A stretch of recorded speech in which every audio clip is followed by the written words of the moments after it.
자, 그러면은 투표지 이미지 파일 원본이라는 것은 원본을 파기한 것은 공직선거법에서도 규정이 없고 또한 내규인 사무펠람, 중앙선거관리 사무펠람에도 없다는 거죠. 아니, 사무펠람에 제가 그 자료를 입수했는데요.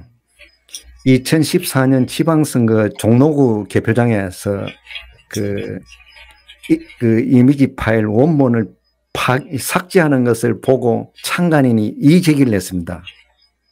왜 원본을 삭제하느냐. 선거소송이 들어오면 이게 반드시 있어야 되는데 하고 하니까 거기에 직원하고 사무국장이 중앙선관위 펠람에 의해서 이거를 삭제를 합니다. 이러는 거예요. 그럼 펠람을 내라 하니까 펠람이 그거 없다는 거예요.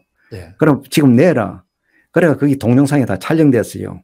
촬영되고 그러면 너가 개표 매뉴얼에 있나? 개표 매뉴얼에는 백업을 하라고 했다 이라는 거예요.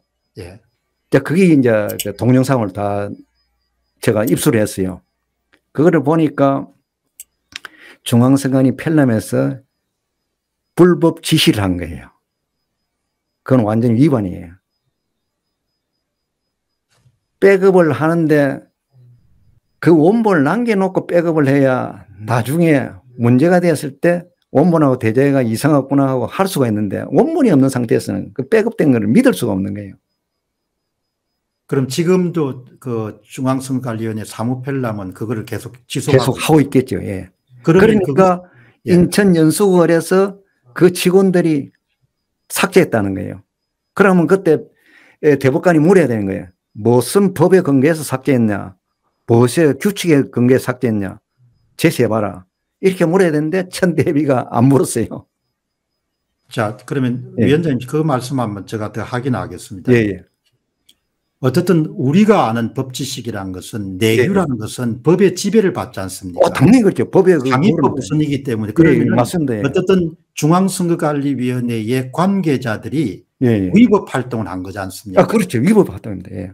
자, 그러면 한번 보시죠. 예. 제가 아는 공무원은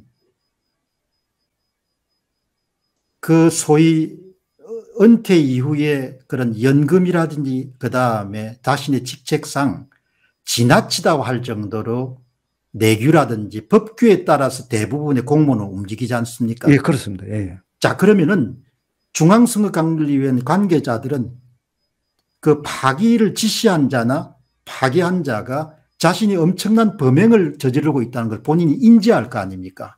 제가 중앙선거관리 노조위원장 할 적에 그런 경우가 있었습니다. 그 개표 사항표 있죠. 예. 개표가 이제 투표소별로 나오면 개표 사항표가 이제 전자개표기로부터 나온다, 프린트되어 나온다입니까?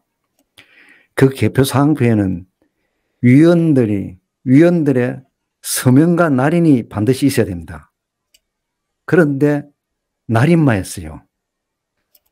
날인마 해가지고 제가 이거 선거법 위반이다. 이거 전부 무효가 될 수 있다. 이렇게 중앙선관위 사무총장하고 제가 다퉜어요. 다투고 이제 판례를 보니까 두 개 다 해야 되는 거예요. 우리가 그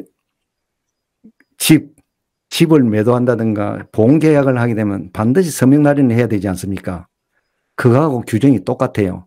날인마였어요. 다 무효다 하니까 중앙선관위 사무총장이라는 자가 노조위원장은 일 안 되도록 한다고 해가지고 저하고 다툰 적이 있어요.